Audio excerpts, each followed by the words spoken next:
அவருடைய சீடர்கள் கொஞ்சம் பேர் ஒரு பாதை வழியா நடந்து போயிட்டு இருக்கிறாங்க. வழியில ஒரு ஆறு, அதை கடக்க வேண்டியிருந்தது. ரொம்ப ஆழம் கிடையாது. அதனால எல்லாரும் இறங்கி நடக்க ஆரம்பிச்சாங்க. அப்போ அந்த குரு சொன்னாராம், ஞானம் பெற்றவன் ஆற்றை கடக்கும் போது அவனுடைய கால்கள் ஒருபோதும் நனையாது அப்படின்னாராம். இத கேட்டது சீடர்களுக்கு ஒன்றும் புரியல. அவங்க எல்லாரும் குழம்பி போயிட்டாங்க. ஞானம் பெற்றவர்கள் காலு தண்ணீர்ல நனையாதுன்னு சொல்றாரே நம்ம குரு, ஆனா இவரு கால் இப்ப தண்ணீர்ல நனையுதே அப்படின்னா இவருக்கு இன்னும் ஞானம் கிடைக்கலன்னு அர்த்தமா? இப்படி எல்லாம் யோசிக்க ஆரம்பிச்சுட்டாங்க. ஒரு சீடன் மெதுவா கேட்டுட்டான், சுவாமி, ஞானியின் பாதங்கள் ஒருபோதும் நனையாது அப்படின்னு சொல்றீங்க, ஆனா உங்களுடைய பாதங்கள் நனைஞ்சிருக்குதே அப்படின்னா. முட்டாளே, நனைஞ்சிருக்கிற பாதங்கள் என்னுடையது இல்லைன்னார் குரு. அவரு சொல்றது சரிதான், அதுல ஒன்னும் குழப்பம் இல்லை. அந்த தண்ணீர் அவரை தொட முடியாது. குரு என்ன சொல்றாரு தெரியுமா?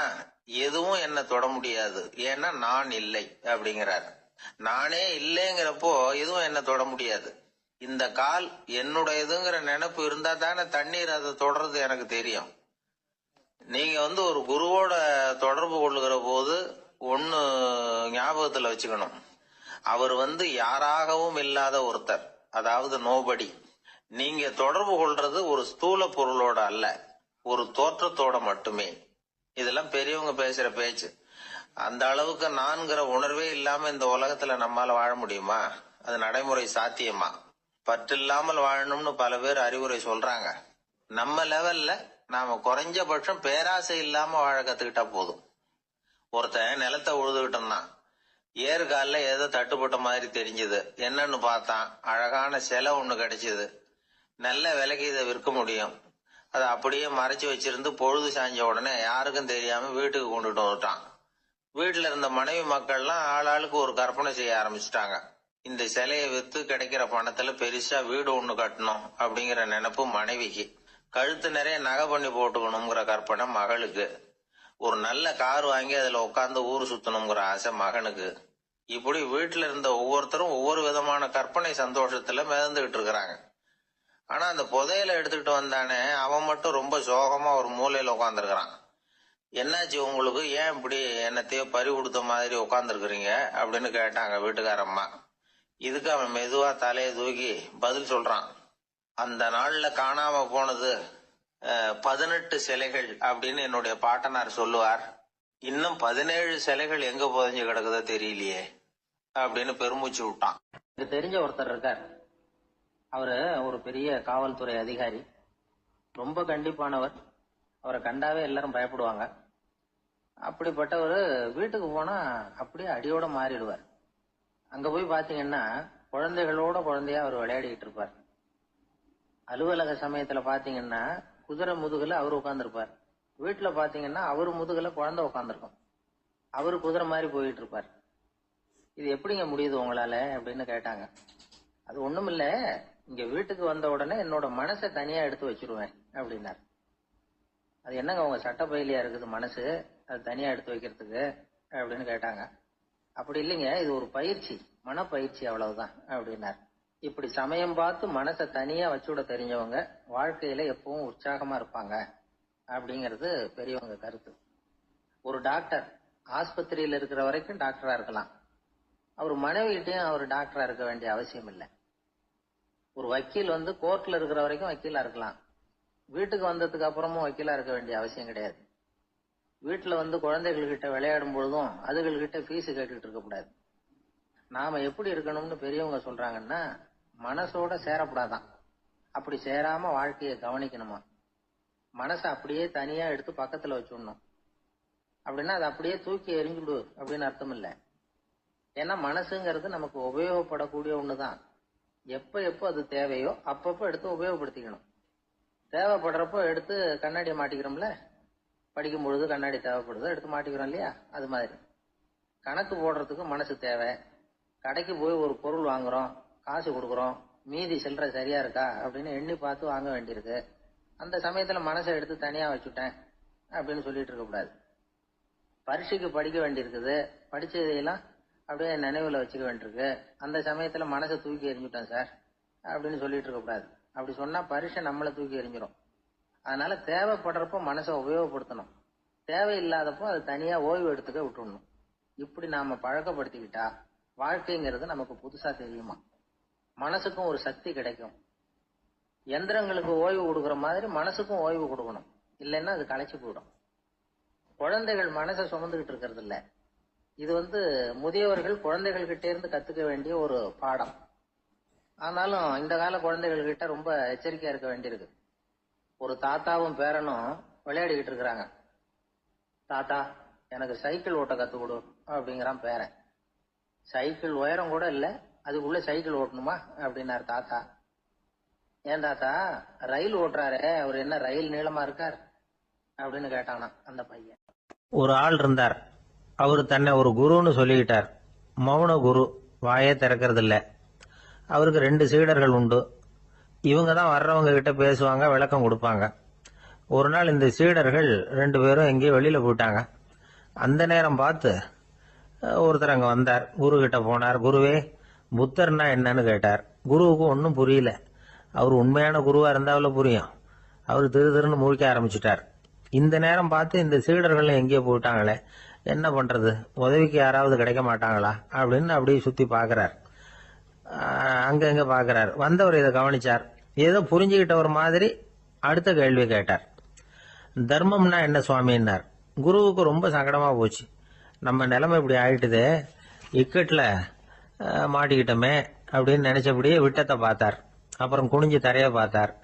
அப்படியே உட்காந்துக்கிட்டார். வந்தவர் உடனே அடுத்த கேள்விக்கு போயிட்டார். தியானம்னா என்ன சுவாமின்னார். பாவம் என்ன பண்ணுவார் அந்த குரு, பேசாம கண்ணை கெட்டியா மூடிக்கிட்டார். இது ஏதுடா வம்பா போச்சுன்னு. இவர் இப்படி பண்ணா கூட வந்தவர் சளைக்கல. இன்னொரு கேள்வியும் கேட்டார். ஆசீர்வாதம்னா என்ன அப்படின்னார். இவர் பார்த்தார். இப்படியே போனா இவர் கேள்வி கேட்கறத நிறுத்த மாட்டார் அப்படின்னு நினைச்சுக்கிட்டு எனக்கு ஒண்ணுமே தெரியாதுங்கிற பாவனையில 2 கையையும் விரிச்சு காட்டினார். வந்தவர் முகத்துல மகிழ்ச்சி, மன நிறைவு. ஏதோ எல்லாம் புரிஞ்சுக்கிட்ட ஒரு மாதிரி அங்கிருந்து புறப்பட்டு போனார். வழியில அந்த குருவோட சீடர்கள் 2 பேரையும் சந்திச்சார். உங்க குருவை தான் பார்த்துட்டு வரேன்னாரு இவரு. என்ன நடந்ததுன்னு கேட்டாங்க. இவர் விவரமா சொல்றார். உங்க குரு எவ்வளவு பெரிய ஞானி தெரியுமா? புத்தர்னா என்னன்னு கேட்டேன். அதுக்கு அவர் அப்படியும் இப்படியும் பார்த்தார். அதுக்கு என்ன அர்த்தம் தெரியுமா? மக்கள் புத்தரை அங்கேயும் இங்கேயும் தேடுறாங்க. உண்மையில அவர் அங்கேயும் இங்கேயும் தேடி கண்டுபிடிக்க முடியாது அப்படிங்கறத அவர் செய்கை மூலம் உணர்த்தினார். அதுக்கப்புறம் தர்மம்னா என்னன்னு கேட்டேன். அவர் மேலையும் கீழையும் பார்த்து தர்மம் சமமானது, அதுல உயர்வு தாழ்வு இல்லைங்கிறத உணர்த்தினார். அதுக்கப்புறம் தியானம்னா என்னன்னு கேட்டேன். கண்ணை மூடிக்கிட்டார். கண்ணை மூடி காணுகிற அற்புதம் அது அப்படிங்கறத புரிஞ்சுக்கிட்டேன். கடைசியா ஆசீர்வதிக்கப்படுறது பத்தி கேட்டேன். கைகளை நீட்டி உதவுறது தான் அது அப்படிங்கறத தன்னுடைய இருகை விரிச்சு உணர்த்தினார். எவ்வளவு பெரிய மகான் அவரு அப்படின்னு சொல்லிவிட்டு அவர் பாட்டு போயிட்டார். சீடர்கள் அதுக்கப்புறம் மெதுவா குரு கிட்ட சேர்ந்தாங்க. அவங்கள பார்த்ததும் குருவுக்கு கோபம் வந்துட்டுது. அடே பாவிகளா, எங்கடா போய் தொலைஞ்சிங்க, நான் ஒரு ஆளுகிட்ட மாட்டிக்கிட்டு என்ன பாடுபட்டிருக்கேன் தெரியுமான்னார். இது மாதிரிதான் நாம சாதாரண மனிதர்களின் புற வேடங்களிலேயே மயங்கி போயிடுறோம். அவங்க பேச்சு, செய்கை, பார்வை இதுல எல்லாம் ஏதோ பெரிய தத்துவம் இருக்கிறதாக நினைச்சுக்கிறோம். உண்மையிலேயே அந்த தத்துவங்கள் யாருக்கு சொந்தம்? அவங்களுக்கு இல்ல, நமக்கு தான் சொந்தம். நாம தானே அதை கற்பிச்சுக்கிட்டோம்.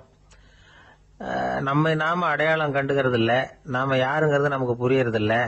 அதுதான் இன்னைக்கு நடக்கிறது. அதனாலதான் அடுத்தவங்களை தேடி ஓடிக்கிட்டு இருக்கிறோம். சில வீடுகளில் கூட இது மாதிரி சைகைகள் உண்டு. சில குடும்ப தலைவர்கள் தினமும் காலையில கண்ணை கெட்டியா மூடிக்கிட்டு கை 2ஐயும் சுத்தமா விரிச்சு வச்சுக்கிட்டே உட்காந்து தியானம் பண்றது வழக்கம். எதுக்காக அப்படி பண்றீங்கன்னு ஒருத்தரை பார்த்து கேட்டேன்.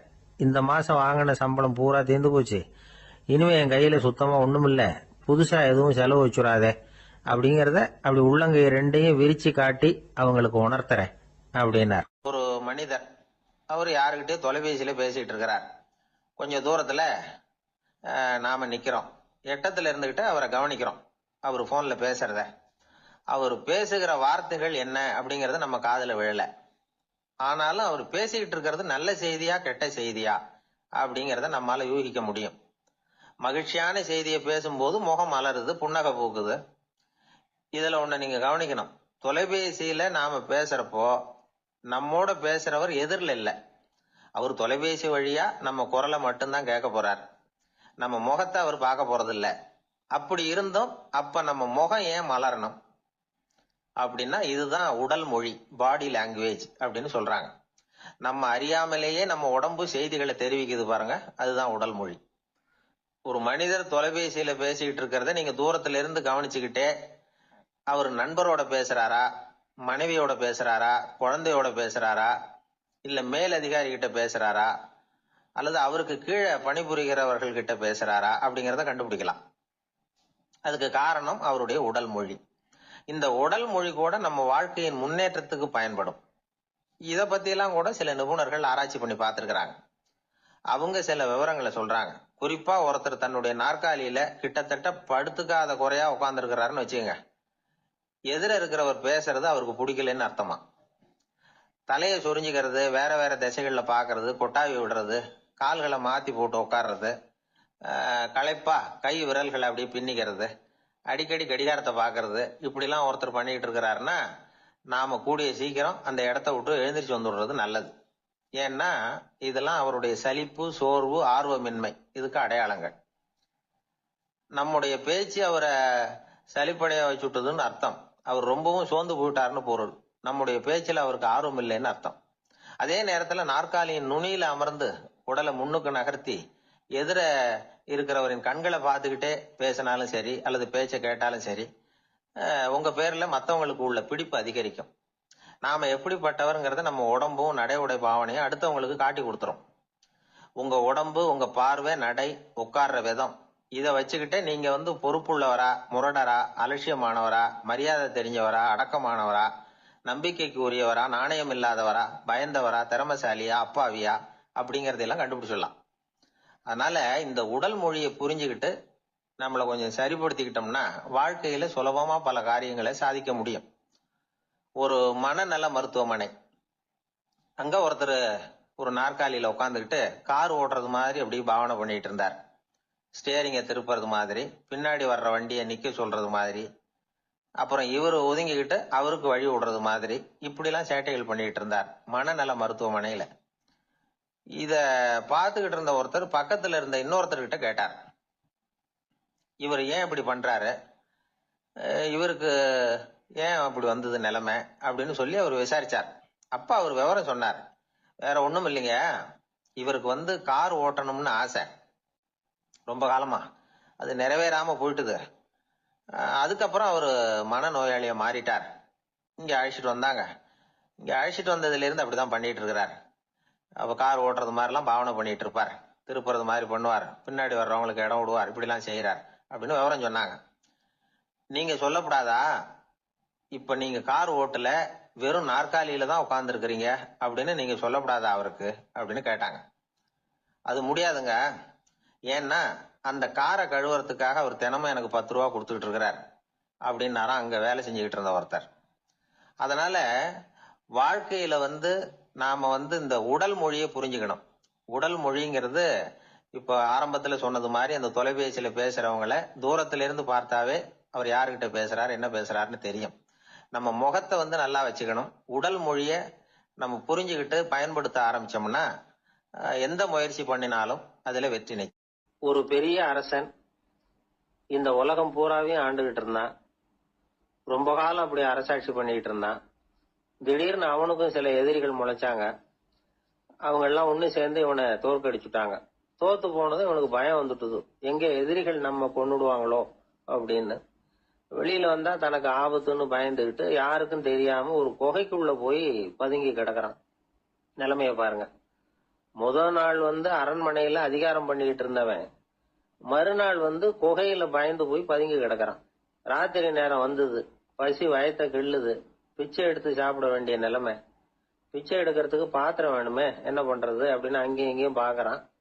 ஒரு மூலையில யாரோ விட்டுட்டு போன ஒரு ஓடு கிடக்குது, அதை எடுத்துக்கிட்டு புறப்பட்டான். இருட்டுல வழி புரியல, ஏதோ ஒரு யூகத்துல காலை மெதுவா எடுத்து வச்சு நடந்து போயிட்டு இருக்கிறான். வழியில ஒரு கருப்பு நாய் படுத்து கிடந்தது. இருட்டுல அவன் இது கண்ணுக்கு சரியா தெரியல, அவனுக்கு தவறி போய் காலை வச்சுட்டான் அது மேல. நாய் சும்மா இருக்குமா, வள்ளுன்னு விழுந்து கடிச்சு விட்டுது. காலை பாக்குறான், காலத்தையும் நினைச்சு பாக்குறான். அரண்மனையில வீரக்கழல் அணிந்த காலை உடைய மன்னா அப்படின்னு புகழ்வாங்களே புலவர்கள்லாம், ஆனா அது இன்னைக்கு நாய் கடிச்ச காலம் ஆயிட்டுதே அப்படின்னு நினைக்கிறான்.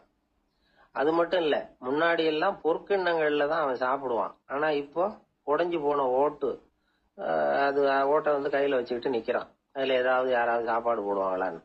முன்னாடி எல்லாம் நிறைய பேர் அரண்மனைக்கு வருவாங்க. அரசருக்கு காணிக்கைன்னு சொல்லி இவன் காலடியில கொண்டாந்து கொட்டுவாங்க. அப்போல்லாம் இவன் அந்த ஜனங்களுடைய முகத்தை திரும்பி கூட பாக்குறது இல்ல. ரொம்ப கர்வமா உட்காந்துருப்பான். அதே ஆளு இன்னைக்கு எல்லார் கண்ணிலையும் படுறது மாதிரி பிச்சை எடுத்துக்கிட்டு இருக்கிறான். அப்போலாம் காணிக்கைகளை வந்து தன்னுடைய கையால வாங்குறது தனக்கு கௌரவ குறைச்சல்னு நினைச்சு தன்னுடைய வேலைக்காரங்களை விட்டுதான் அதை வாங்க சொல்லுவான். இப்போ பாத்தீங்கன்னா அவனே தன் கையாலேயே பிச்சை வாங்குறான். நினைச்சு பாருங்க, அந்த மனுஷன் முத நாள் அரசன், மறுநாள் பிச்சைக்காரன். எவ்வளவு வித்தியாசம்! செல்வம் தான் இப்படி ஒரு வித்தியாசம் ஏற்படுறதுக்கு காரணம். அப்படிப்பட்ட செல்வம் வாழ்க்கையை நடத்துறதுக்கு நமக்கு தேவைதான். ஆனா அதையே நாம அடைய வேண்டிய பயனா நினைக்கிறோம் பாருங்க, அதுதான் வேடிக்கை. இத வந்து நம்மாழ்வார் அழகா ஒரு பாசுரத்துல சொல்றார். ஒரு நாயகமாய் ஓட உலகுடன் ஆண்டவர், கருணாய் கவர்ந்த காலர், சிதைகிய பானையர், பெருநாடு காண இம்மையிலே பிச்சைதாம் கொள்வர், திருநாரணன் தாழ் காலம் பெற சிந்தித்து உய்மினோ அப்படிங்கிறார் நம்மாழ்வார். ஒரு பெரிய பணக்காரர் ஒரு துறவிகிட்ட போய், சாமி என்கிட்ட நிறைய பணம் இருக்கு, இருந்தாலும் நிம்மதி இல்ல, என்னால நிம்மதியா இருக்க முடியல, என்ன காரணம்னு கேட்டாராம். உடனே அந்த துறவி இதுக்கு நேரடியா பதில் சொல்லாம பக்கத்துல நின்றுகிட்டு இருந்த ஒரு குழந்தைய கூப்பிட்டார். அது ஓடியாந்தது. ஒரு ஆப்பிள் பழத்தை எடுத்து அது கையில கொடுத்தார். அதை வாங்கிட்டு குழந்தை சிரிச்சுது. இன்னொரு பழத்தை எடுத்து கொடுத்தார். அதை இன்னொரு கையில வாங்கிட்டு சிரிச்சுது. மூணாவது ஆப்பிள் எடுத்து கொடுத்தார். 2 பழத்தையும் நெஞ்சில் அணைச்சிக்கிட்டு 3வது பழத்தையும் வாங்கறதுக்கு முயற்சி பண்ணிச்சு. ஆனா அது உடனே நழுவி கீழே விழுந்து உருண்டு ஓடிச்சு. ஏற்கனவே இருந்ததும் விழுந்துட்டுது. இப்ப அந்த குழந்தை அழ ஆரம்பிச்சுட்டுது. இப்ப அந்த துறவி பணக்காரர்கிட்ட சொன்னாராம், குழந்தைய கவனிச்சியா? 2 ஆப்பிள் போதும்னு அது நினைச்சிருந்தா இப்போ அது அழ வேண்டிய அவசியம் வந்திருக்குமா அப்படின்னாராம். எதுவுமே அளவுக்கு மிஞ்சினா துன்பம் தான். இந்த காலத்துல இதெல்லாம் யாரு காதுல வாங்குறாங்க? ஒருத்தனை நல்ல வழிக்கு கொண்டு வரணும்னு நினைச்சு அவனை கூப்பிட்டு உட்கார வச்சு இந்த கதையை சொல்லிட்டு இருந்தாங்க. சொல்லிவிட்டு அந்த குழந்தை செஞ்சது தப்பு தானே அப்படின்னு கேட்டிருக்கிறாங்க. ஆமாம், தப்பு தான். நானா இருந்தா அப்படி செஞ்சிருக்க மாட்டேன் நானா இவன். 2 பழமே போதும்னு சொல்லிருப்பியா அப்படின்னு கேட்டிருக்காங்க. அப்படி இல்லைங்க, அவர் கொடுக்க கொடுக்க ஒவ்வொரு பழமா வாங்கி பின்னாடி வச்சுட்டு மறுபடியும் கையை நீட்டுவேன் அப்படிங்கிறானா. இவெல்லாம் எந்த காலத்துல திருந்துறது? ஒரு ஊர்ல ஒரு பெரியவர் இருந்தார். அவர் ஒரு குரு. அவர் தொடர்ந்து தியான கூட்டங்கள் நடத்துவார். அந்த கூட்டத்துல கலந்துக்கிறதுக்காக பல ஊர்கள்ல இருந்து சீடர்கள் நிறைய பேர் வருவாங்க போவாங்க. ஒரு நாள் அங்க கூட்டம் நடந்துகிட்டு இருக்குது. அந்த சமயத்துல சீடர்கள்ல ஒருத்தன் என்னத்தையே திருடி விட்டான். மற்ற சீடர்கள் அதை கவனிச்சுட்டாங்க. இவன் ஆப்பிட்டுக்கிட்டான். கூட்டம் முடிஞ்ச பிற்பாடு இவன் திருடின விஷயத்த அந்த பெரியவர்கிட்ட போய் சொன்னாங்களாம். அவர் கவனத்துக்கு கொண்டுகிட்டு போனாங்க. ஆனா அவர் இத காதலியே போட்டுக்கல, கண்டுக்கவே இல்லை. போய் சொன்ன சீடர்களுக்கெல்லாம் ஏமாத்தமா போயிட்டுது. என்ன இது, இவ்வளவு தூரம் நாம கண்டுபிடிச்சு போய் சொல்றோம், அவரு கண்டுக்கவே மாட்டேங்கிறாரே அப்படின்னு ஒரு மாதிரி ஆயிட்டாங்க. இருந்தாலும் அதை பத்தி ஒண்ணுமே சொல்லிக்கல, பேசாம இருந்துட்டாங்க. கொஞ்ச நாள் ஆச்சு. அதே ஆளு மறுபடியும் ஒரு திருட்டுல மாட்டிக்கிட்டான். சீடர்கள் மறுபடியும் அந்த குரு கிட்ட விஷயத்த சொன்னாங்க. அவர் அப்பவும் வழக்கம் போல சும்மாவே இருந்துட்டார். இவர் இப்படி இருக்கிறத பார்த்ததும் அந்த சீடர்களுக்கு கோபம் வந்துட்டுது. உடனே அந்த சீடர்கள்லாம் ஒண்ணு கூடி பேசினாங்களாம். எல்லாருமா சேர்ந்து ஒரு விண்ணப்பம் தயார் பண்ணாங்க. அதை குருநாதர்கிட்ட கொண்டுட்டு போய் கொடுத்தாங்க. அந்த விண்ணப்பத்துல இவங்க என்ன எழுதியிருக்கிறாங்க தெரியுமா? குருநாதர் அவர்களே, உடனே திருடனவன் மீது சட்ட நடவடிக்கை எடுக்கணும். நீங்க அப்படி அவனை இங்க சேர்க்கப்படாது. நீங்க சேர்த்தீங்கன்னா நாங்க இங்க இருக்கிறத பத்தி யோசிக்க ஆரம்பிச்சிருவோம். அவனை இந்த மடத்தை விட்டே துரத்தி பண்ணணும். நீங்க அவனை வெளியில அனுப்புங்க, இல்லைன்னா நாங்க அத்தனை பேரும் வெளியில போயிடுறோம். இப்படிதான் அந்த விண்ணப்பத்துல எழுதியிருக்கிறாங்க. குரு அந்த விண்ணப்பத்தை வாங்கி படிச்சு பார்த்தார். அதுக்கப்புறம் அதை எழுதின அத்தனை பேரையும் கூப்பிட்டாரு. எல்லாரும் இப்படி வாங்கன்னாரு. வந்தாங்க. இப்படி என் எதிரில் உட்காருங்கன்னார். உட்கார்ந்தாங்க. அப்புறம் சொன்னார், இதை பாருப்பா, நீங்க எல்லாரும் புத்திசாலிகள்.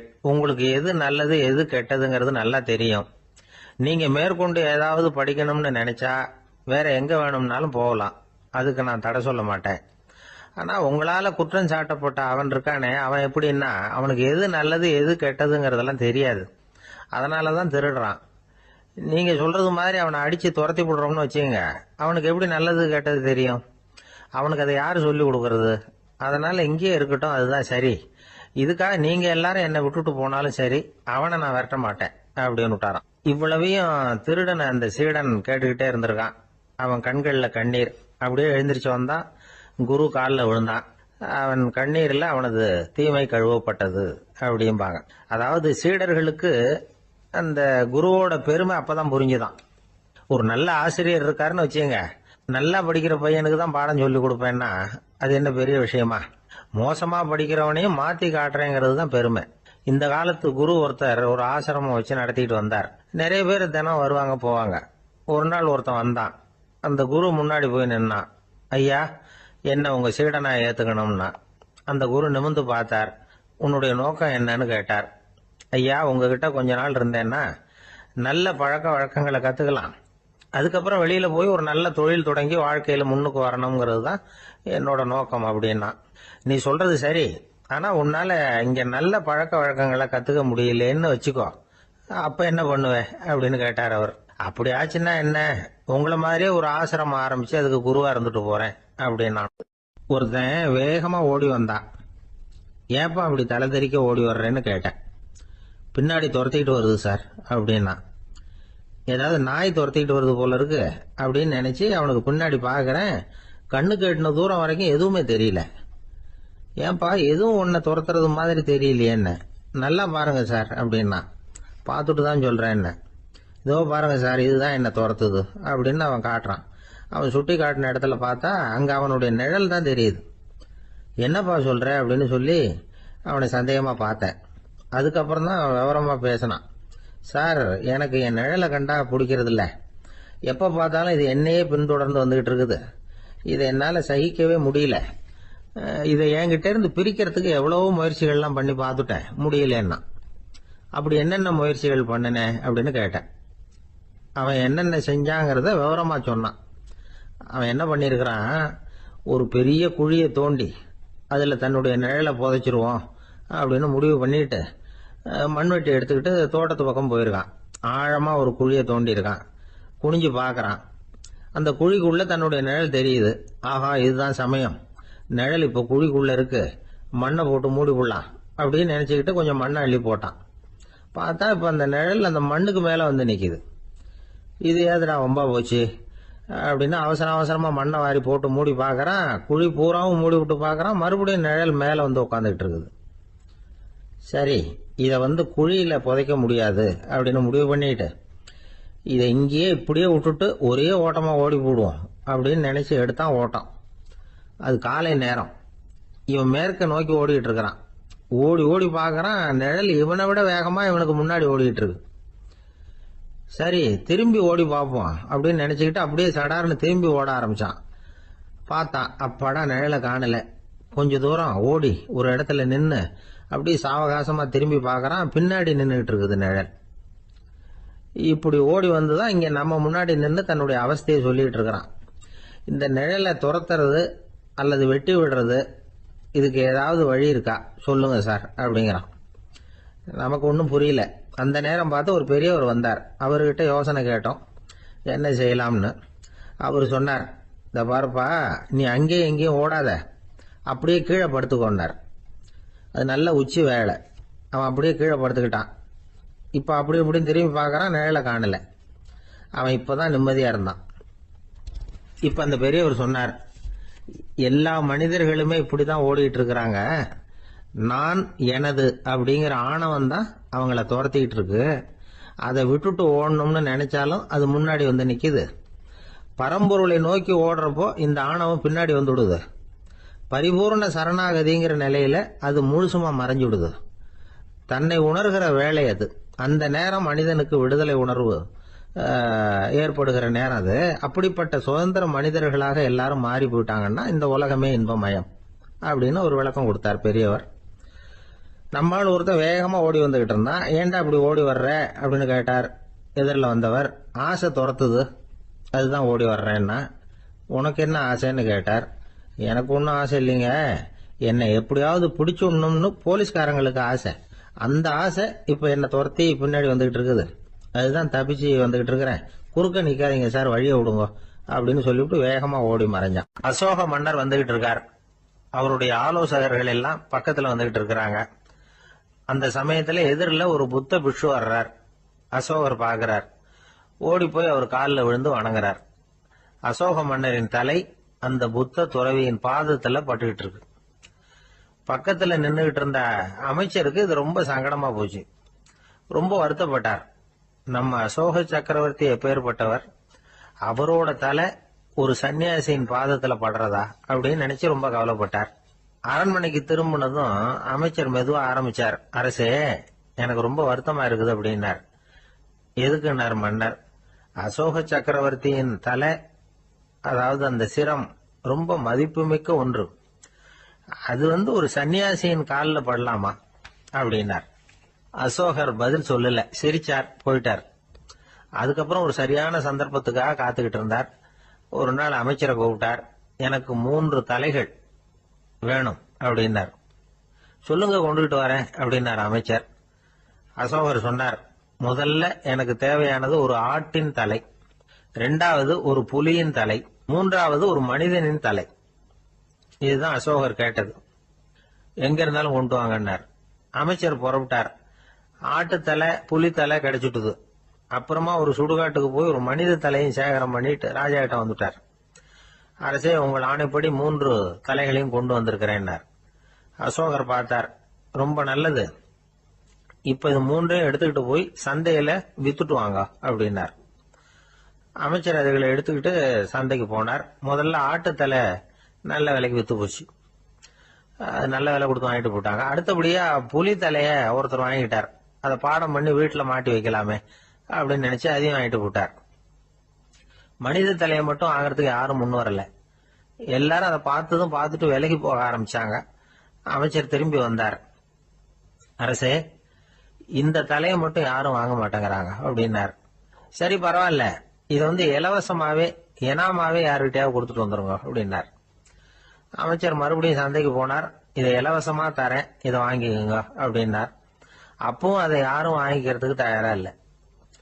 மறுபடியும் திரும்பி வந்து மன்னர்கிட்ட விவரத்தை சொன்னார். இப்போ மன்னர் சொல்றார், அமைச்சரே, உயிர் இருக்கிற வரைக்கும் தான் இந்த தலைக்கு மதிப்பு.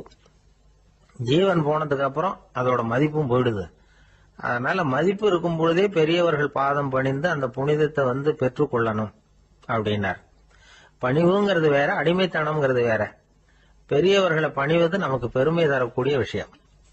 இதை மனசுல வச்சுக்கிட்டு எப்போ காலில் விழணும், எப்போ காலில் விழக்கூடாது அப்படிங்கறத முடிவு பண்ணிக்கணும். ஒரு சாதாரண ஆள் நடந்து வந்துகிட்டு இருந்தார். எதிரில் வந்த ஒரு பெரிய மனுஷன் ஓடி போய் அவர் காலில் விழுந்து தன்னுடைய தலையை அவர் பாதத்துல கொண்டு போய் வச்சார். கொஞ்ச நேரம் கழிச்சு எழுந்திரிச்சு வந்துட்டார்.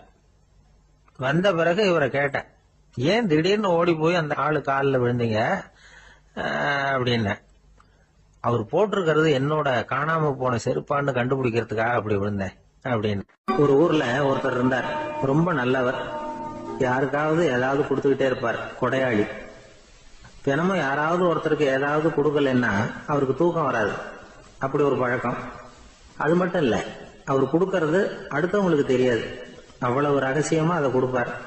வலது கை கொடுக்கறது இடது கைக்கு தெரியக்கூடாதுன்னு சொல்லுவாங்கல்ல, அது மாதிரி அவர். ஒரு நாள் ராத்திரி அவர் ஏற்கனவே தயாரா கட்டி வச்சிருந்த பணம் முடிச்ச கையில எடுத்துக்கிட்டு வீட்டை விட்டு வெளியில வந்தார். தெருவில் இறங்கி நடந்தார். இன்னைக்கு யாருக்கு தர்மம் செய்யறது அப்படின்னு யோசனை பண்ணிட்டு இருட்டில் நடந்து வந்துகிட்டு இருக்கிறார். யாரோ ஒருத்தர் எதிரில் வர்றது மாதிரி தெரிஞ்சுது. உடனே அவர் கிட்ட போனார். தன்கிட்ட இருந்த பணம் முடிச்ச அவசரமா அவர் கையில திணிச்சுட்டு திரும்பி வந்துட்டார். அப்பாடா, ஒரு வழியா யாருக்கும் தெரியாம இன்னைக்கு தர்மம் பண்ணியாச்சு அப்படிங்கிற மகிழ்ச்சி, மன நிறைவு அவர் முகத்துல. நிம்மதியா தூங்கினார். அப்புறம் எழுந்திரிச்சார். மறுநாள் காலையில ஊரு பூரா ஒரே பேச்சு. என்ன பேச்சுன்னா, நேற்று ராத்திரி ஒரு திருடன் கையில யாரோ பணத்தை கொடுத்துட்டு போயிருக்கிறாங்க அப்படின்னு எல்லாரும் பேசிக்கிட்டு இருக்கிறாங்க. இதை கேள்விப்பட்டதும் அந்த பெரியவருக்கு ரொம்ப வருத்தமா போச்சு. அடடா, போயும் ஒரு திருடனுக்கா உதவி பண்ணிருக்கிறோம், பிரயோஜனம் இல்லாம போட்டுதே அப்படின்னு நினைச்சார். சரி, இன்னைக்கும் யாருக்காவது உதவி பண்ணணும் அப்படின்னு முடிவு பண்ணினார். ராத்திரி நேரம் வந்தது. இவர் வழக்கம் போல தெருவில் இறங்கி நடந்தார். கையில பணம் முடிச்சு. எதிரில் ஒரு பெண் உருவம் மங்களா தெரிஞ்சது. இவர் உடனே அந்த பெண் கிட்ட பணத்தை கொடுத்துட்டு திருப்தியா திரும்பி வந்துட்டார். மறுநாள் காலையில ஊர் பூரா என்ன பேசிக்கிட்டாங்க தெரியுமா?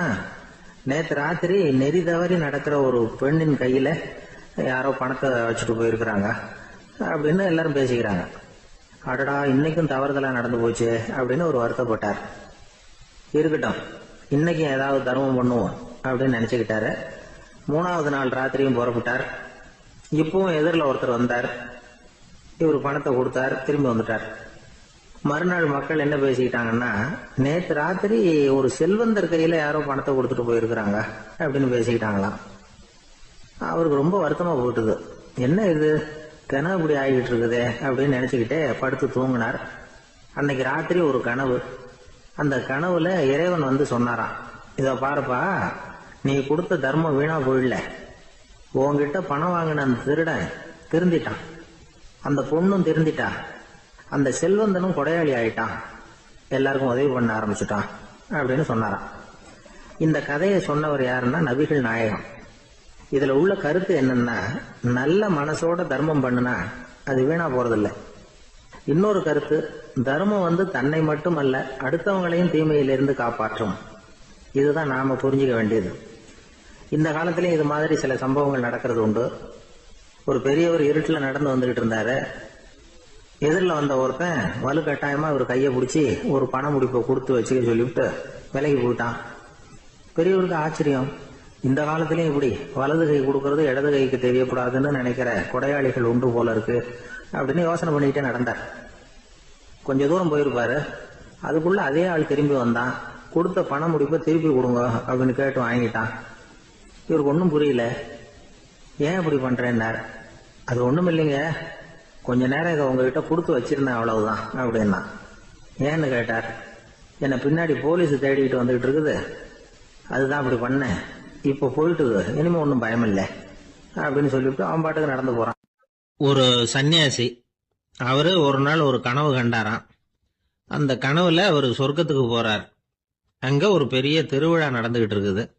எங்க பார்த்தாலும் அலங்கார வளைவுகள், வண்ணமயமான விளக்குகள், பாதைகள் பூரா மலர்கள், எல்லா கட்டடங்களும் ஒளிமயம். அவ்வளவு கோலாகலமா பிரம்மாண்டமா அந்த திருவிழா நடந்துகிட்டு இருக்குது. அது என்ன திருவிழாங்கிறது இந்த சன்னியாசிக்கு புரியல. அங்க எதிரில் வந்துகிட்டு இருந்த ஒருத்தரை நிறுத்தி, என்ன விசேஷம் இங்க அப்படின்னு விசாரிச்சாராம். உனக்கு தெரியாத விஷயம், இன்னைக்கு இறைவனுக்கு பிறந்த நாள், அதைத்தான் எல்லாரும் சேர்ந்து கொண்டாடுறோம். இதுக்காக பிரம்மாண்டமான ஊர்வலம் ஒண்ணு வரப்போகுது, இறைவனே அந்த ஊர்வலத்துல கலந்துகிறார் அப்படின்னார் அவரு. உடனே அந்த சன்னியாசி ஒரு மரத்து நிழல்ல ஒதுங்கி நின்றுகிட்டார். ஊர்வலம் வந்துகிட்டு இருக்குது.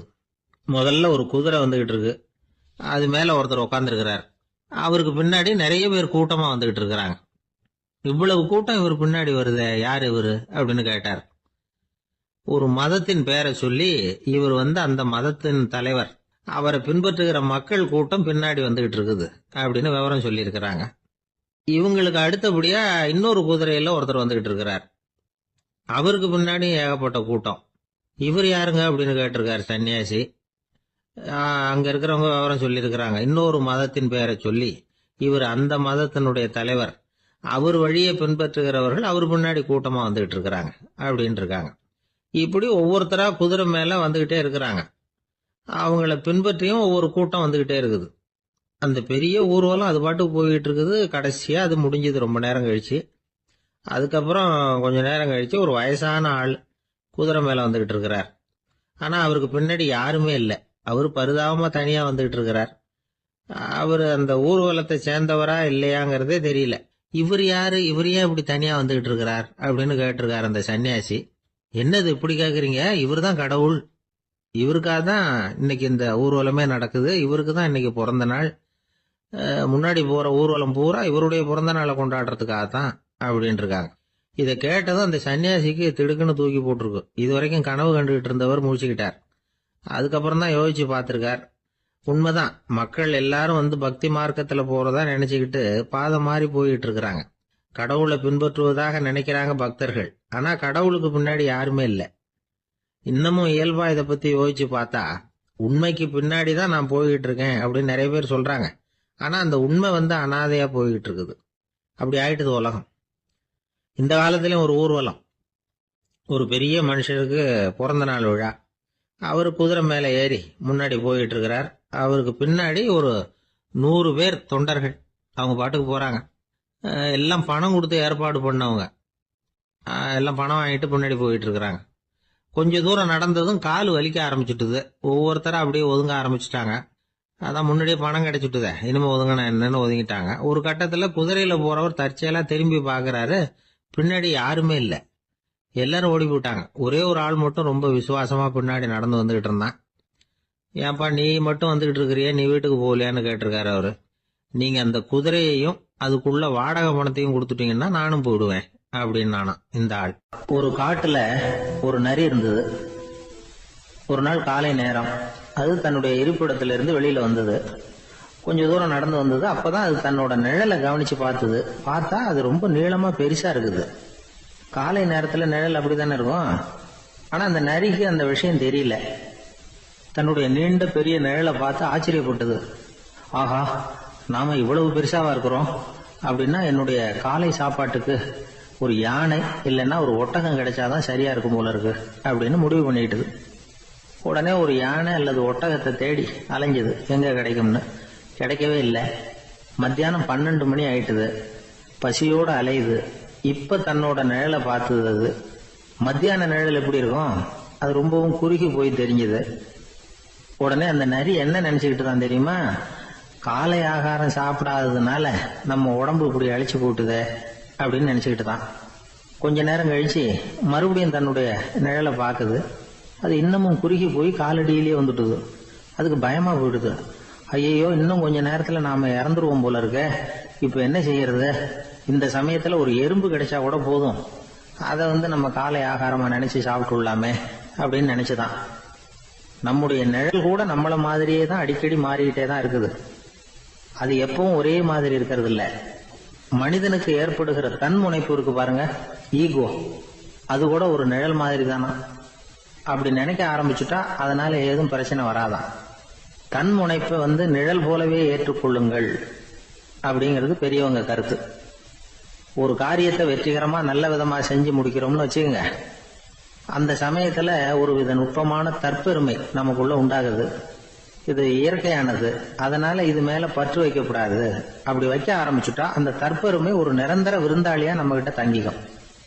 நம்ம நிழல் எப்படின்னு பாருங்க, நாம நடக்கும் பொழுது நம்ம பின்னாடியே வரும். தன்முனைப்பையும் அப்படியே நினைச்சுக்குங்க. நிழல் யாருக்கும் எந்த பிரச்சனையையும் உண்டாக்குறது இல்லை. ஆனா அந்த நிழலை கண்டே நாம பயப்பட ஆரம்பிச்சுட்டா நாம எதுலையும் வெற்றி காண முடியாது. நிழலோட சண்டை போடக்கூடாது. அது மாதிரி தன்முனைப்போடவும் நாம சண்டை போட வேண்டியதில்லை. இல்லாத ஒன்றோடு சண்டை போடுறது எப்படின்னா, அது இருட்டோட சண்டை போடுறது மாதிரி. நாம நிழல் கிடையாது, நம்ம கிட்ட இருக்கிற தன்முனைப்பு ஒரு நிழல். நம்ம நிழலையும் நமக்கு சமமா பாக்குறோம் பாருங்க, அங்கதான் சிக்கலே ஆரம்பம். இப்போ நாம நடந்து போயிட்டு இருக்கிறோம், நம்ம நிழல் தரையில விழுது. யாரோ ஒருத்தர் நம்ம நிழல் மேல காலை வச்சு நடந்து போறார். உடனே அவர்கிட்ட சண்டைக்கா போறோம், ஏண்டா என் நிழலை மிதிச்ச அப்படின்னு. நமக்கு தெரியும் அது நிழல் தாங்கிறது. அவர் உங்க மேல நடக்கல, உங்களுடைய நிழல் மேலதான் நடக்கிறார். அது மாதிரி உங்க தன்முனைப்பின் மேல யாராவது நடந்தா உங்களை அவமானப்படுத்துறதா நினைக்கிறீங்க. காரணம், நாமளும் நம்ம தன்முனைப்பும் ஒண்ணுங்கிற நினைப்பு தான் காரணம், மற்றபடி வேற ஒண்ணும் கிடையாது. நம்ம நிழல் மேல நடக்கிறவர் நம்மளை காயப்படுத்துறது இல்ல. தன்முனைப்பு வேண்டாத ஒன்னாவும் பார்க்க வேண்டியதில்லை. அது இயற்கை. நிழலை உங்க முன்னாடி வைக்க வேணாம், அது உங்க பின்னாடியே இருக்கட்டும். நிழலின் நிழலாகி விடாதீர்கள், நீங்கள் நீங்களாகவே இருங்கள். இதுதான் சான்றோர் சிந்தனை. ஒரு பேருந்துல ஒரே நெரிசல். ஒருத்தர் பக்கத்துல நின்றுகிட்டு இருந்தவர்கிட்ட ரொம்ப பணிவா விசாரிச்சார், ஏன் சார் நீங்க ஏதாவது பெரிய உத்தியோகத்துல இருக்கிறீங்களா அப்படின்னார். அப்படிலாம் ஒண்ணும் இல்லைங்கன்னார் அவரு.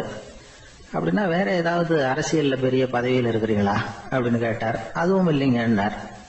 சரி, பணமாவது அதிகமா வச்சிருக்கீங்களா அப்படின்னு கேட்டார். அப்படிலாம் ஒண்ணும் கிடையாது சார்னார் அவரு. அப்புறம் எதுக்குடா என் காலை மிதிச்சுக்கிட்டு இருக்கிற, எடுறா காலை அப்படின்னாராம். ஒரு ஊர்ல ஒரு ஆள் இருந்தான். அவன் ஒரு நாள் கோயிலுக்கு போனான். கடவுள்கிட்ட வேண்டிக்கிட்டான், எனக்கு ஒரு 1,00,000 ரூபாய் நீ கொடுத்தா நான் உன் சன்னதியில ஒரு தேங்காய் உடைக்கிறேன் அப்படின்னு வேண்டிக்கிட்டான். கடவுள் பார்த்தார். உடனே அவன் கண் முன்னாடி தோன்றினார். இந்தா நீ கேட்ட 1,00,000 ரூபாய் அப்படின்னு சொல்லி அவன் கையில பணத்தை கொடுத்துட்டு மறைஞ்சிட்டார். இவனால நம்பவே முடியல. இவ்வளவு சுலபமா கிடைக்கும்னு தெரிஞ்சிருந்தா அனாவசியமா ஒரு தேங்காய் உடைக்கிறேன்னு வேண்டி இருக்க வேண்டியது இல்லையே அப்படின்னு நினைச்சான். இருந்தாலும் வேண்டுதலை நிறைவேற்ற வேண்டியது கடமை. அதுக்காக என்ன பண்ணா, பக்கத்துல ஒரு கடைக்கு போனான். ஒரு தேங்காயை கையில் எடுத்தான். இது என்ன விலைன்னு கேட்டான். 5 ரூபான்னார் கடையில இருந்தவர். அதிகமாக இருக்குதே விலைன்னா. அப்படின்னா ஒன்று செய்யுங்க, அடுத்த ஊருக்கு போங்க, அங்கே தென்னந்தோப்பு அதிகம், அதனால அங்கே இதை விட குறைஞ்ச விலைக்கு கிடைக்கும் அப்படின்னார். சரின்னு அடுத்த ஊருக்கு கிளம்புனான். அங்கே போய் விசாரிச்சான். ஒரு தேங்காய் 3 ரூபாய் விலைன்னாங்க. இதுவும் அதிகமாக தெரியுதுன்னா, அப்படின்னா ஒன்று செய்ய, அதோ அந்த ஆற்று ஓரமாக ஒரு தென்னை மரம் இருக்கு பார், அதில் நீயே ஏறி பறிச்சுக்கோ, ஒரு தேங்காய்க்கு 1 ரூபா கொடுத்தா போதும் அப்படின்னார் அந்த தோப்புக்கு சொந்தக்காரரு. இவனுக்கு மரம் ஏற தெரியாது, இருந்தாலும் ஆசை யாரை விட்டுது, விலை சல்லிசா இருக்குதே. ஆற்று ஓரம் போனால் தட்டு தடுமாறி அந்த மரத்தில் ஏறினா அந்த தென்னை மரம் வளைஞ்சி ஆற்று பக்கம் போய் அப்புறம் நிமிர்ந்து இருந்தது. அதாவது மரத்தின் உச்சி சரியா ஆற்றுக்கு நடுவில் இருந்தது. ஆற்றுல வெள்ளம் கரை புரண்டு ஓடிக்கிட்டு இருக்கு. இவன் கடவுள் கொடுத்த 1 லட்சம் ரூபாயை மடியில் வச்சு இறுக்கி கட்டிக்கிட்டான். உச்சிக்கு போய் காய் பறிக்கிற சமயத்தில் காற்று மழையும் பலமாக கலந்து அடிக்க ஆரம்பிச்சுட்டுது. கால் வழுக்கி விட்டுட்டுது. இவன் சடார்னு ஒரு தென்னை மட்டையை பிடிச்சிக்கிட்டு தொங்க ஆரம்பிச்சிட்டான். கீழே பயங்கரமான வெள்ளம், மடியில் 1 லட்சம் ரூபா பணம், என்ன செய்யறதுன்னு தவிக்கிறான். இந்த சமயம் கரையில் ஒரு யானை பாகன் யானையை குளிப்பாட்டிக்கிட்டு இருக்கிறான். அது அவன் கண்ணில் பட்டது. ஐயா ஒரு உதவின்னு கத்துனான். அவன் என்ன செய்யணும்னு கேட்டான். உன் யானையை மெதுவாக இங்கே அழைச்சிட்டு வா, எனக்கு நேராக கீழே நிறுத்து, என் காலை பிடிச்சி மெதுவாக கீழே இறக்கி விட்டுரு, என் மடியில் இருக்கிற பணத்தில் உனக்கு 10,000 ரூபா தரேன் அப்படின்னா. அவன் பார்த்தான், காலை கையை பிடிச்சா கூட எவனும் இந்த காலத்தில் 10 ரூபாய்க்கு மேலே தரமாட்டேங்கிறான், இவன் காலை பிடிச்சா 10,000 தர்றேங்கிறான் அப்படின்னு யோசனை பண்ணான். உடனே யானையை கொண்டுட்டு போனான். அவனுக்கு நேராக கீழே நிறுத்தினான். அவன் காலை பிடிச்சான். அவ்வளவுதான். அந்த நேரம் பார்த்து யானை மெதுவாக நடந்து அப்பால போட்டுது. இப்போ யானை பாகன் அவன் காலை கெட்டியா பிடிச்சிக்கிட்டு தொங்குறான். பரிதாபமா மேலே பார்க்கறான். அவன் மட்டையை பிடிச்சிட்டு தொங்குறான். இப்போ யானை பாகன் சொல்றான், தம்பி மட்டையை விட்டுறாத, கெட்டியா பிடிச்சிக்கோ, நான் உனக்கு 10,000 ரூபா தரேன், இதோ மடியில் தான் வச்சிருக்கேன்னா. மேலே தொங்குறவனுக்கு இந்த நிலைமையிலேயும் ஒரு சந்தோஷம், மேற்கொண்டு ஒரு 10,000 ரூபா நமக்கு கிடைக்கும் போல இருக்கே அப்படின்னு. இந்த சமயத்தில் ஒருத்தன் ஒட்டகத்தை ஓட்டிட்டு வந்தான் அந்த பக்கமா குளிப்பாட்டுறதுக்கு. யானை பாகம் பார்த்துட்டான். ஐயா ஒட்டகக்காரரே, அதை இங்கே கொண்டுட்டு வா, எங்கள் காலை பிடிச்சி பத்திரமா இறக்கி விடு, நாங்கள் பணம் கொடுக்குறோம்னா. அவனும் பணத்துக்கு ஆசைப்பட்டு வந்தான். அவன் காலை பிடிக்கிற சமயம் ஒட்டகமும் நழுவி போட்டுது. இப்போ 3 பேருமே வரிசையாக தொங்குறாங்க. ஒட்டகக்காரன் கத்துறான், தம்பி மட்டையை விட்டுறாத, கெட்டியா பிடிச்சிக்கோ, நான் என் மடியில் இருக்கிற 5,000 உனக்கு தந்துடுறேன்னா. மேலே தொங்குறவனுக்கு இன்னமும் சந்தோஷம், இவனும் பணம் தர்றேங்கிறான், அப்படின்னா இன்னைக்கு நமக்கு மொத்த பண வரவு எவ்வளவு அப்படின்னு ஒவ்வொன்றா கூட்டி பார்க்க ஆரம்பிச்சான். மனக்கணக்கு சரியா வரல, அதனால அப்படியே விரல விட்டு எண்ண ஆரம்பிச்சான். அவ்வளவுதான், மட்டையை விட்டுட்டு கை நழுவி வந்துட்டுது. 3 பேரும் பொத்துன்னு ஆத்துல விழுந்தாங்க. படாத பாடுபட்டு தட்டு தடுமாறி கரைக்கு வந்து சேர்ந்தாங்க. 3 பேர் மடியில் இருந்த பணமும் ஆத்தோட போட்டுது. பேராசை பெருநஷ்டம் அப்படின்னு ஒரு பழமொழி இருக்குல்ல, அதை விளக்கறதுக்காக சொல்லப்பட்ட கதை இது. இந்த காலத்துல ஒருத்தர் ஒரு நீச்சல் குளத்துல நீச்சல் அடிச்சுக்கிட்டு இருக்கிறார். காவலுக்கு இருந்தவர் அதை கவனிச்சுட்டார். கரையிலேருந்து சத்தம் போட்டாராம், இதோ பாருங்க, இங்க ராத்திரி 8 மணிக்கு மேல நீச்சல் அடிக்கிறது சட்டப்படி குற்றம், அதுக்கு அனுமதி கிடையாது, தெரியாதா உங்களுக்கு அப்படின்னாராம். இதுக்கு அவரு, ஐயோ நான் நீச்சல் அடிக்க வந்தவன் இல்லைங்க, சும்மா சுத்தி பார்க்க வந்தவன், தடுமாறி குளத்துல விழுந்துட்டேன், நீச்சல் தெரியாது, அதனால தத்தளிச்சுக்கிட்டு இருக்கிறேன் அப்படின்னு கத்துனாராம். கரையில இருந்தவர் பார்த்தார். ஓ அப்படின்னா சரி, அதுக்கு ஒன்றும் தடை இல்லை அப்படின்னு சொல்லிவிட்டு அவர் பாட்டு நடந்து போயிட்டாராம். ஒரு ஊர்ல ஒரு ஆள் இருந்தான், தையல் கடை வச்சிருந்தான். அவங்கிட்ட ஒருத்தன் ஒரு சட்டை துணி எடுத்து கொடுத்து தைக்க சொல்லியிருந்தான். வர்ற சனிக்கிழமை வா வந்து வாங்கிட்டு போ அப்படின்னு அவன் சொல்லியிருந்தான். அதே மாதிரி இவன் வந்தான். அவன் தச்சு வச்சிருந்த சட்டையை கொடுத்தான். இவன் வாங்கி அங்கேயே போட்டு பார்த்தான். கை நீளம் ஒண்ணுக்கு ஒண்ணு வித்தியாசமா இருந்தது. வலது கை இடது பக்கத்தை விட நீளம் குறைச்சலா இருந்தது. அவன் முணுமுணுக்க ஆரம்பிச்சுட்டான், என்ன இது இப்படி தைச்சுட்டியேன்னு. இதுக்கு அவன் சொன்னான், ஐயோ இதுக்காகவா சங்கடப்படுறீங்க, வலது கையை மட்டும் கொஞ்சம் உள்ள இழுத்தாப்புல வச்சுக்கிட்டீங்கன்னா சரியா போகுது, மற்றபடி அந்த சட்டையில உள்ள கலை அம்சத்தை கவனிங்க, எவ்வளவு அற்புதமா தைச்சிருக்கேன் பாருங்க, ஒரு சின்ன குறைய இப்படி எல்லாம் பொருட்படுத்த வேண்டியதில்லை, நான் சொன்னது மாதிரி கையை கொஞ்சம் உள்ள இழுத்தது மாதிரி வச்சுக்கிட்டு நடந்து போங்க, ஜோரா இருக்கும் அப்படின்னா. அவனும் யோசிச்சு பார்த்தான். சரியான யோசனையா தான் தோணுச்சு. கொஞ்சம் முயற்சி பண்ணி வலது கையை கொஞ்சம் உள்ள இழுத்து சட்டை சரியா இருக்கிறது மாதிரி பண்ணிட்டான். இப்ப மறுபடியும் ஒரு பிரச்சனை. வலது கையை உள்ள இழுத்த மாதிரி அப்படியே வச்சுக்கிட்டதும் முதுகு பக்கம் கொஞ்சம் துணி தளர்த்தியா தொங்குறது மாதிரி தெரிஞ்சது. என்ன இது முதுகு பக்கம் துணி குவிஞ்சுட்டுதே தொங்குதே அப்படின்னா மறுபடியும் அடடா இதுக்காகவா கவலைப்படுறீங்க? உடம்ப அதுக்கு தகுந்த மாதிரி கொஞ்சம் வளைச்சிக்கிட்டா சரியா போடுது. இதுக்காக அந்த அழகான தையலை பிரிச்சு அதுல உள்ள கலை அம்சத்தை கெடுக்கிறதுக்கு என் மனசு இடம் தரல. எவ்வளவுக்கு தளர்த்தியா இருக்கோ அவ்வளவுக்கு கொஞ்சம் உடம்ப வளைச்சி அப்படி குனிஞ்சது மாதிரி போங்க போதும் அப்படின்னா. அதுவும் நல்ல யோசனையா தான் பட்டுது இவனுக்கு. சரின்னு சொல்லிவிட்டு புறப்பட்டான். தெருவில் இறங்கினான். கைய கொஞ்சம் உள்ள இழுத்தான். உடம்ப கொஞ்சம் முன்னால வளைச்சான்.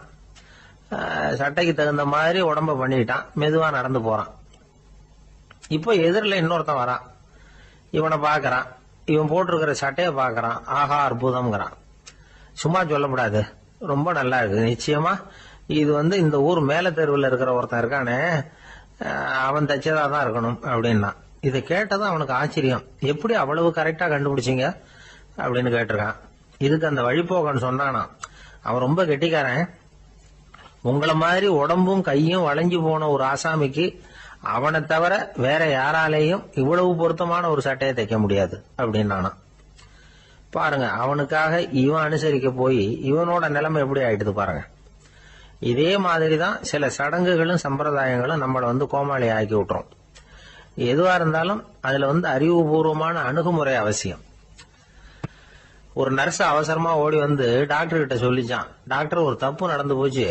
10ஆம் நம்பர் பெட்ல இருக்கிற பேஷண்ட்டுக்கு காலில் ஆபரேஷன் பண்றதுக்கு பதிலாக கையில ஆபரேஷன் பண்ணி விட்டீங்க.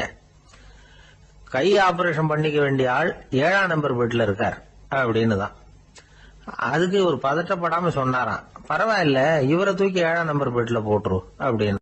ஒருத்தர் அவசரமா போய்கிட்டு இருந்தார். எங்க போய்கிட்டு இருக்கீங்க அப்படின்னு கேட்டார் ஒரு பெரியவர். கடைக்கு போறேன் சார், சாமான் வாங்கறதுக்கு அப்படின்னார். அங்க போறதுக்கு முன்னாடி தெரிஞ்சுக்க வேண்டியதெல்லாம் தெரிஞ்சுக்கிட்டீங்களா அப்படின்னு கேட்டார் பெரியவர். கடைக்கு போய் காசை கொடுத்து ஒரு பொருளை வாங்கிட்டு வரப்போறோம், இதுல தெரிஞ்சுக்க வேண்டியது என்ன இருக்குது அப்படின்னார் அலட்சியமா. இப்ப அந்த பெரியவர் பேச ஆரம்பிச்சார். இந்த உலகத்துல எந்த ஒரு செயல்ல இறங்குறப்பவும் நாம நல்லா ஆலோசனை பண்ண வேண்டிய விஷயம் 5 அப்படின்னார். உதாரணமா, ஒருத்தன் கடைக்கு போய் ஏதோ ஒரு பொருளை வாங்கிட்டு வர போறான்னு வச்சுக்கோங்களேன். அப்ப கூட அவன் 5 விஷயங்களை பத்தி தெரிஞ்சுக்க வேண்டியிருக்குது அப்படிங்கிறார் அவர். முதல்ல அந்த பொருள் எப்படிப்பட்டது அப்படிங்கறத தெரிஞ்சுக்கணும். 2வதா தன்னை பத்தியும் தெரிஞ்சுக்கணும். அப்பதான் அந்த பொருள் தனக்கு தேவையா இல்லையா அப்படிங்கறத புரிஞ்சுக்க முடியும். 3வதா தெரிஞ்சுக்க வேண்டியது ஒண்ணு இருக்கு. அது என்னன்னா, அந்த பொருளை அடையறதுக்கு வழி என்ன அப்படிங்கறத தெரிஞ்சுக்கணும். அதாவது எவ்வளவு பணம் கொடுத்தா அது கிடைக்கும், இது மாதிரியான விஷயங்கள். 4வதா அந்த பொருளை அடையிறது மூலமா நாம அடையக்கூடிய பயன் என்ன அப்படிங்கறதையும் உணரணும். 5வது அந்த பொருளை அடையிறதுல இருக்கக்கூடிய தடை எது அப்படிங்கறதையும் நாம தெரிஞ்சுக்கணும். பெரியவர் பேசுறது ஏதோ தத்துவம் மாதிரி தெரியுது இல்லையா? தத்துவம் தான். அதாவது இப்படி உலகியல் வாழ்க்கையில சின்ன சின்ன விஷயங்கள்லயே நாம 5 விஷயங்களை தெரிஞ்சுக்க வேண்டி இருக்குது. அது ரொம்ப அவசியமா இருக்கு. பேரின்ப நிலைன்னு சொல்றாங்கல்ல, அது மாதிரி பெரிய சமாச்சாரங்கள்லயும் இந்த 5 விஷயங்களை நாம தெரிஞ்சுக்க வேண்டியிருக்குது. அதுக்கு பேர் என்னன்னா அர்த்த பஞ்சகம். வைணவ சமயத்துல அர்த்த பஞ்சகம்ங்கிறது ரொம்ப பெரிய விஷயம். கடைக்கு போறது மாதிரி கடவுளை பார்க்க போறப்பவும் நாம 5 விஷயங்களை தெரிஞ்சுக்கணுமா. முதல்ல பரம்பொருள் அப்படிங்கிறது என்ன, அதோட தன்மைகள் என்ன, இதை தெரிஞ்சுக்கணும். இதுக்கு பேர் என்னன்னா பரமாத்ம ஸ்வரூபம் அப்படின்னு பேர். 2வது நாம யாரு, நம்மோட தன்மை என்ன அப்படிங்கறத தெரிஞ்சுக்கணும். நான் யாருன்னு எனக்கே தெரியலங்கிறப்போ இதை நான் சொல்றேன்னு இது என்னுடையதுன்னு சொல்றது தப்பு தானே. அப்புறம் 3வது விஷயம், பரம்பொருளை நாம் அடையறதுக்கு வழி எது, இது தெரிஞ்சுக்கணும். இது உபாய ஸ்வரூபம் அப்படின்னு பேர். 4வது விஷயம், நாம் அடைய வேண்டிய பயன்கள் என்ன அப்படிங்கறத தெரிஞ்சுக்கிறது. இதுக்கு புருஷார்த்தம் அப்படின்னு பேர். 5வது அந்த பயனை அடைய விடாமல் தடுக்கிற தடைகள் யாவை அப்படிங்கறத தெரிஞ்சுக்கிறது. இது விரோதி ஸ்வரூபம். இதத்தான் தடையியல் அப்படின்னு சொல்றாங்க. அதாவது பரமாத்மாவை பற்றிய அறிவு, ஜீவாத்மாவை பற்றிய அறிவு, உபாயம் பற்றிய அறிவு, புருஷார்த்தம் பற்றிய அறிவு, இந்த 4 அறிவுக்கும் எதிரடையா, அதாவது அதையெல்லாம் தப்பா புரிஞ்சுக்கிறதால உண்டாகக்கூடிய அறிவு விரோதி ஸ்வரூபம். என்ன இது தகவல்ல ஏதாவது கதை சொல்லுவீங்கன்னு பார்த்தா ஏதோ தத்துவம் பேசிக்கிட்டு இருக்கிறீங்களே அப்படின்னு நினைக்கலாம். இதுவும் தெரிஞ்சுக்க வேண்டிய ஒரு பெரிய விஷயம்தான். காதல போட்டு வச்சா எப்போவாவது உபயோகப்படும். என்னுடைய நண்பர் ஒருத்தர் ஒரு நாள் என்கிட்ட சொன்னார், சார், அடுத்த மாசம் தஞ்சாவூர்ல ஒரு கல்யாணம், போறதா வேண்டாமா அப்படின்னு ஒரே குழப்பமா இருக்கு அப்படின்னார். நான் உடனே இந்த அர்த்த பஞ்சக உபதேசம் பண்ண ஆரம்பிச்சேன். அவர் எல்லாத்தையும் பொறுமையா கேட்டுட்டு, சரி சார், நான் போறதுன்னு முடிவு பண்ணிவிட்டேன்னார். எப்படி இந்த முடிவுக்கு வந்தீங்க அப்படின்னு கேட்டேன். அவர் சொன்னாரு, சார், அந்த 2வது பாயிண்ட் ஒன்று சொன்னீங்களே, அதை புரிஞ்சுக்கிட்டதுக்கு அப்புறம்தான் இந்த முடிவுக்கு வந்தேன் அப்படின்னார். என்ன 2வது பாயிண்ட்னு? அதாவது தன்னை பத்தி புரிஞ்சுக்கணும் அப்படின்னு சொன்னீங்க. உடனே என்னை பத்தி புரிஞ்சுக்கிட்டேன். நான் யாருங்கிறது எனக்கு தெரிஞ்சுது. உடனே போறது தான் நல்லதுன்னு முடிவு பண்ணிவிட்டேன்னார். நீங்க யாருன்னு கேட்டேன். நான் தான் சார் அந்த கல்யாணத்துல தாலி கட்ட வேண்டிய மாப்பிள்ளை அப்படின்னார். என்ன சார், உங்க பையன் என்ன செஞ்சுக்கிட்டு இருக்கிறான் இப்போ அப்படின்னு கேட்டார் ஒருத்தர். அடிக்கடி கண்ணாடி முன்னாடி நின்று அழகு பார்த்துக்கிட்டு இருக்கிறான் சார் அப்படின்னாரு அப்பா. இளம் பருவம் இப்படிதான் இருக்கும், அதையெல்லாம் சாதாரணமா நினைச்சுடாதீங்க அப்படின்னாரு அவரு. என்ன சார் சொல்றீங்க, கண்ணாடி முன்னாடி நின்றுக்கிட்டு நேரத்தை வீணாக்கிக்கிட்டு இருக்கான், அதை ஒரு பெரிய விஷயமா நான் நினைக்கணுமா அப்படின்னாரு இவர். இளம் பருவத்தில் இளைஞர்களுக்கும் சின்ன பொண்ணுங்களுக்கும் அடிக்கடி கண்ணாடியில் பார்க்கணும்னு தோணும். அது வெறுமனே அழகு பார்க்கறது மட்டும் இல்லை, அவங்க தங்களையே தேடி கண்டுபிடிக்கிற ஒரு முயற்சி அது. இது ஒரு மனோதத்துவ விளைவு. இது வரைக்கும் சின்ன பிள்ளையா இருந்துட்டோம், இனிமேல் நாமளும் மற்றவங்க மாதிரி மனிதர்கள் தான் அப்படிங்கிற உணர்வு அவங்களுக்கு வருது. தங்களோட முகம் எப்படி இருக்குது, அழகு எப்படி இருக்கு, உடம்பு நேரம் எப்படி இருக்கு, முடி எப்படி இருக்கு அப்படிங்கறதையெல்லாம் கண்டுபிடிக்கிறாங்க. அதுக்கப்புறம் இன்னொரு ஆணோ பொண்ணோ தன்னை கவனிக்கணும் அப்படின்னு நினைக்கிறாங்க. இதெல்லாம் மனோதத்துவ உண்மைகள், இதெல்லாம் இயற்கை. இதை பார்த்துட்டு பெத்தவங்க பிள்ளைங்க கெட்டு போட்டாங்க அப்படின்னு நினைக்கக்கூடாது, அவங்கள திட்டிகிட்டே இருக்கக்கூடாது. இன்னைக்கு பல குடும்பங்கள்ல இதுதான் நடந்துகிட்டு இருக்குது. மனுஷ வாழ்க்கையிலேயே இப்படியும் இல்லாத அப்படியும் இல்லாத ஒரு பருவம் இளம் பருவம். 13லேருந்து 19 வயசுக்கு உட்பட்ட ஆண்கள் பெண்கள் இந்த வகையை சேர்ந்தவங்க, டீனேஜ் குரூப். இவங்கள சின்னவங்கன்னு நினைச்சிட முடியாது, பெரியவங்கன்னு நினைச்சிட முடியாது. இவங்க ரொம்ப சென்சிட்டிவ். சமூகம் நினைச்சா இவங்களை நல்லவங்களாவும் ஆக்கலாம், கெட்டவங்களாவும் ஆக்கலாம். கொஞ்சம் அக்கறை எடுத்துக்கிட்டா பெரிய பெரிய மேதைகளையும் விஞ்ஞானிகளையும் உருவாக்கலாம். ஆனால் நடக்கிறது என்ன தெரியுமா, அநேகமாக இவங்களை யாருமே சரியாக புரிஞ்சுக்கிறது இல்லை, இவங்களை சரியாக நடத்துறதும் இல்லை. இது வரைக்கும் நாம் சொல்கிறத கேட்டுக்கிட்டு இருந்தான், இப்பெல்லாம் அவன் இஷ்டத்துக்கு நடக்க ஆரம்பிச்சுட்டான் அப்படின்னு வருத்தப்படுற பெற்றோர்கள் அதிகம். இது வருத்தப்படுற விஷயம் இல்லை, சந்தோஷப்பட வேண்டிய விஷயம். உங்க புள்ள சொந்தமாக யோசிக்க ஆரம்பிக்கிறதும் நடந்துக்க ஆரம்பிக்கிறதும் ஒரு தப்பான விஷயமா? அவன் கடைசி வரைக்கும் உங்க பேச்சையே கேட்டுக்கிட்டு இருக்கணுங்கிறது என்ன நியாயம்? இன்னைக்கு இளைஞர்களை பெரியவங்க தப்பா புரிஞ்சுக்கிட்டு தவறா நடத்துறதுனால தான் அவங்களுக்கு வெறுப்பு, எரிச்சல், மனக்கசப்பு எல்லாம் உண்டாகுது. பெத்தவங்க சரியா மதிக்கிறது இல்லை அப்படிங்கிற ஒரே காரணத்தினாலேயே வீணா போகிற பிள்ளைங்க இன்னைக்கு அதிகம்.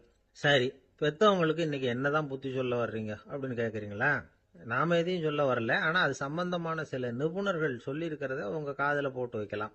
அது என்னன்னா, பிள்ளைங்க கிட்ட அன்பு செலுத்துங்க. குழந்தையா இருந்தப்போ எவ்வளவு பாசமா இருந்தீங்க, வளர வளர அதை ஏன் குறைச்சிக்கிறீங்க? பெத்தவங்களின் அன்பான வார்த்தைகளுக்கு ஏங்குறவங்க தான் இன்றைய இளைஞர்கள். அவங்க எதை சொன்னாலும் அதை அக்கறையா காது கொடுத்து கேளுங்க, அலட்சியப்படுத்தாதீங்க. அவங்க விரும்புறது உங்ககிட்ட இருந்து ஒரு மதிப்பு, மரியாதை, அங்கீகாரம், இவ்வளவுதான். அவங்க அவங்களாவே முடிவுகள் எடுக்கட்டும், அதுக்கு நீங்க உதவியா இருங்க, அது போதும்.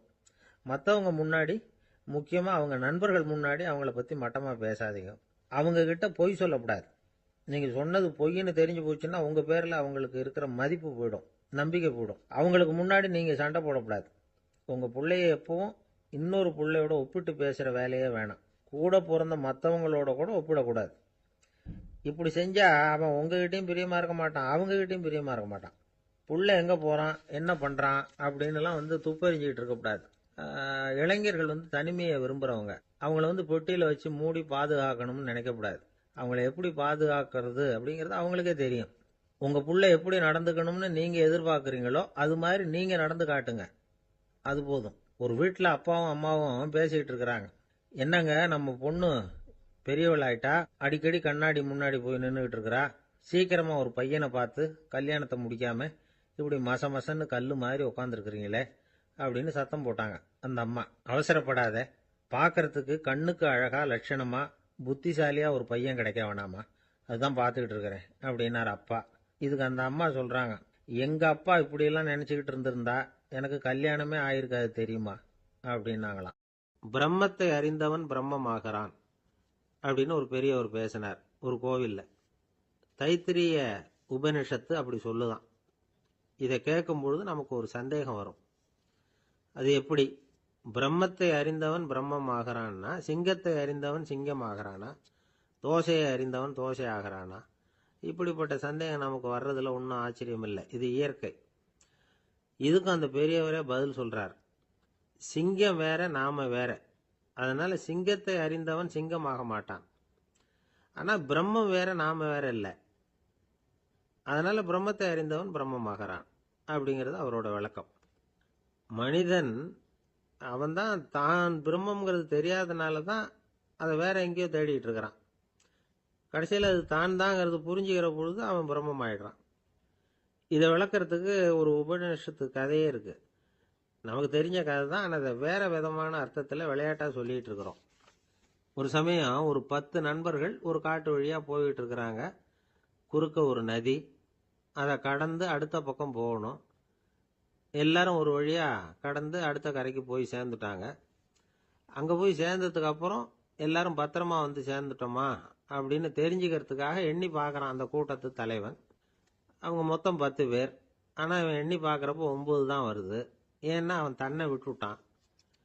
எதிரில் நிக்கிறவங்கள மட்டுமே எண்றான். ஐயோ 10வது ஆள் எங்கேங்கிறான், பதறான். சரி நீ இரு, நான் எண்ணி பார்க்கறேன்னு சொல்லிவிட்டு இன்னொருத்தன் வந்து எண்றான். அவனும் தன்னை விட்டுட்டு எண்றான். 9 தான் வருது. எல்லாரும் கொய்யோ முறையோன்னு கத்த ஆரம்பிச்சிட்டாங்க. அந்த சமயத்தில் ஒரு பெரியவர் அந்த பக்கமா வர்றார். என்ன விஷயம்னு விசாரிக்கிறார். 10வது ஆளை 6 அடிச்சுட்டு போட்டுது அப்படின்னு சொல்லி இவங்க அழறாங்க. சரி அழாதீங்க அப்படின்னு சொல்லி அந்த தலைவனை பார்த்து இப்படி வாங்குறார். வர்றான். இப்போ எனக்கு முன்னாடி ஒரு தரம் எண்ணு பார்க்கலாம்ங்கிறார்.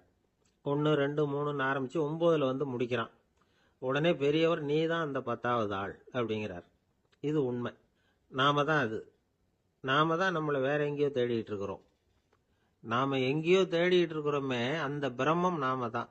இப்படி ஒரு பெரிய உண்மையை விளக்கறதுக்காக தான் அப்படி ஒரு கதை சொல்லப்பட்டது. ஆனா அதை நாம வேற விதமா வேடிக்கையா உபயோகப்படுத்திட்டு இருக்கிறோம். எப்படி தெரியுமா? ஒரு ஆத்தங்கரையில ஒரு 10 பேர் முழிச்சுக்கிட்டே நின்றுட்டு இருந்தாங்களாம். அந்த பக்கமா வந்த ஒருத்தன் ஏன் இப்படி முழிச்சுக்கிட்டு நிக்கிறீங்கன்னு கேட்டிருக்கிறான். எங்களுக்கு நீச்சல் தெரியாது, நாங்கெல்லாம் அடுத்த கரைக்கு போய் சேரணும் அப்படின்னு நாங்களாம். சரி நான் கொண்டுட்டு போய் விடுறேன். எல்லாரும் அக்கறைக்கு போய் சேர்ந்த உடனே ஆளுக்கு ₹1 வீதமா மொத்தம் ₹10 எனக்கு கொடுக்கணும் அப்படின்னு இருக்கான் இவன். சரின்னு ஒத்துக்கிட்டாங்க. இவன் ஒவ்வொருத்தரா கையை பிடிச்சி மெதுவா ஆத்துல இறக்கி அழைச்சிட்டு போயிட்டான். 9 பேரை கரை சேர்த்துட்டான். 10வது ஆள் பாதி ஆத்துல போயிட்டு இருக்கிறப்ப திடீர்னு வெள்ளம் வந்துட்டுது. புடி நழுவி போச்சு. கையை விட்டுட்டான். வெள்ளம் அடிச்சிட்டு போட்டுது. அழைச்சிட்டு வந்தவன் நீச்சல் அடிச்சு தட்டு தடுமாறி கரைக்கு வந்து சேர்ந்துட்டான். கரையில் இருந்தவங்களுக்கு இந்த விஷயம் தெரியாது. இருந்தாலும் இவன் உடம்பு பூரா நனைஞ்சி கொஞ்சம் அதிகமாக மூச்சு வாங்க நின்றுக்கிட்டு இருந்தானா, ஏங்க ஏன் இப்படி மூச்சு வாங்குது, என்ன விஷயம் அப்படின்னு கேட்டாங்களாம். அதுக்கு இவன் கொஞ்சமா அலட்டிக்காம சொன்னானா, வேற ஒன்றும் இல்லை, நீங்க கொடுக்க வேண்டிய ₹10ல் ₹1 குறைஞ்சி போச்சு அவ்வளவுதான் அப்படின்னா. காசியில் இருக்கிற கடவுள் காசி விஸ்வநாதர், அங்க இருக்கிற தேவி காசி விசாலாட்சி. இவங்க 2 பேரும் ஒரு நாள் பேசிக்கிட்டு இருந்தப்போ கடவுள் சொன்னார், இந்த மனிதர்களை நாம ரொம்பவும் நம்பிக்கையோட தான் படைச்சிருக்கிறோம். இருந்தாலும் அவங்களுக்கு தான் நம்பிக்கை இல்லை, எதுலேயும் ஒரு உண்மையான நம்பிக்கை இல்லாம வாழ்ந்துகிட்டு இருக்கிறாங்க அப்படின்னார். என்ன அப்படி சொல்றீங்க? அதோ பாருங்க, எவ்வளவு பேர் காசியை தேடிட்டு வந்து கங்கையில் குளிச்சுக்கிட்டு இருக்கிறாங்க. அவங்கெல்லாம் நம்பிக்கை இல்லைன்னா இவ்வளவு தூரம் தேடிட்டு வந்து இங்கே குளிப்பாங்களா அப்படின்னு நாங்க தேவி. சரி அதை சோதிச்சு பார்க்கலாம் அப்படின்னு 2 பேரும் முடிவு பண்ணிக்கிட்டாங்க. உடனே ஒரு திட்டம் போட்டாங்க.